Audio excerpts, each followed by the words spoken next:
समय, जिसके आगे देव भी नतमस्तक हैं, जिसके सामने ब्रह्मा का एक दिन भी 400 करोड़ वर्षों में पूरा होता है, वही समय महादेव की मुट्ठी में बंधा हुआ है। लेकिन क्या महादेव समय को नियंत्रित करते हैं? नहीं, वो समय के परे अस्तित्व रखते हैं। वे है महाकाल, काल के भी काल, जहाँ समय ठहर जाता है और सृष्टि अपनी चाल भूल जाती है। सवाल ये है, ऐसा कैसे संभव है?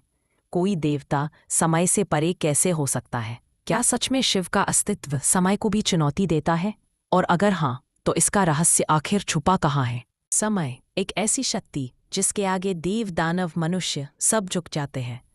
लेकिन क्या आप जानते हैं, एक ऐसा भी अस्तित्व है जो समय को भी पार कर चुका है?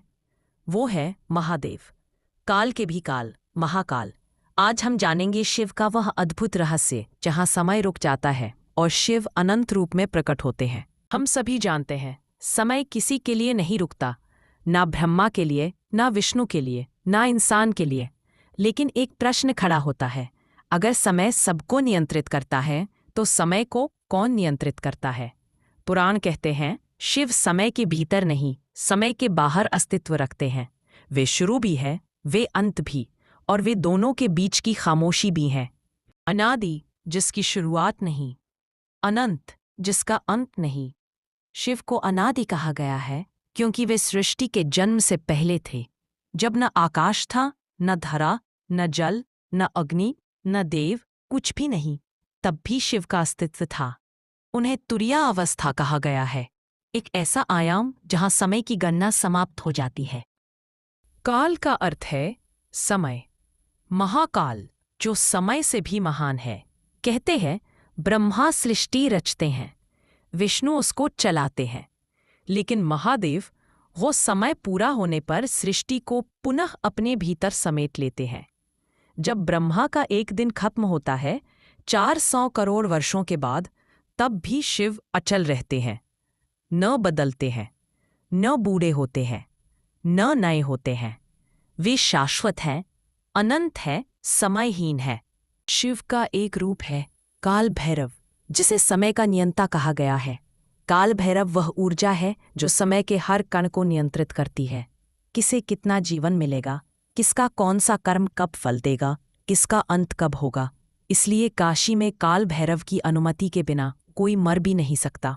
समय को डोर उनके हाथों में है। शास्त्र बताते हैं, शिव कैलाश में निवास करते हैं, लेकिन पुराणों का एक गहरा राज है। कैलाश पृथ्वी पर स्थित एक पर्वत नहीं, बल्कि एक ऊर्जा आयाम है, जहाँ समय अत्यंत धीमा पड़ जाता है। योगियों ने ध्यान में यह अनुभव किया है कि कैलाश के दिव्य आयाम में भूत, वर्तमान और भविष्य तीनों एक साथ दिखाई देते हैं। इसे कहा गया है त्रिकाल दर्शन, और यह केवल महादेव के क्षेत्र में संभव है। शिव समय से बाहर क्यों रहते हैं? क्योंकि समय परिवर्तन मांगता है, लेकिन शिव न बदलते हैं, न बदलाते हैं। वे पूर्ण हैं, पूर्णत्व के स्रोत हैं। समय उन पर प्रभाव नहीं डाल सकता, क्योंकि वे प्रकृति, तत्व, दिशा, आयाम सबसे ऊपर हैं। उनका अस्तित्व समय के नियमों से नहीं चलता, समय उनके अस्तित्व के नियमों से चलता है। शिव समय के भीतर नहीं, समय शिव के भीतर है। वे महाकाल हैं, जो कल भी थे, आज भी हैं और कल भी रहेंगे। उनकी ऊर्जा अनादि है, अनंत है, अपरिवर्तनीय है। जहाँ सृष्टि हार जाती है, वहाँ महादेव अस्तित्व में आते हैं और हमें याद दिलाते हैं कि जीवन की सबसे बड़ी शक्ति समय को हराना नहीं, बल्कि समय से परे हो जाना है। हर हर महादेव। महादेव को काल का भी काल कहा जाता है, क्योंकि वे समय को नियंत्रित नहीं करते, वे स्वयं समय के परे अस्तित्व रखते हैं। जहाँ समय का जन्म भी नहीं हुआ, वहाँ शिव पहले से मौजूद थे।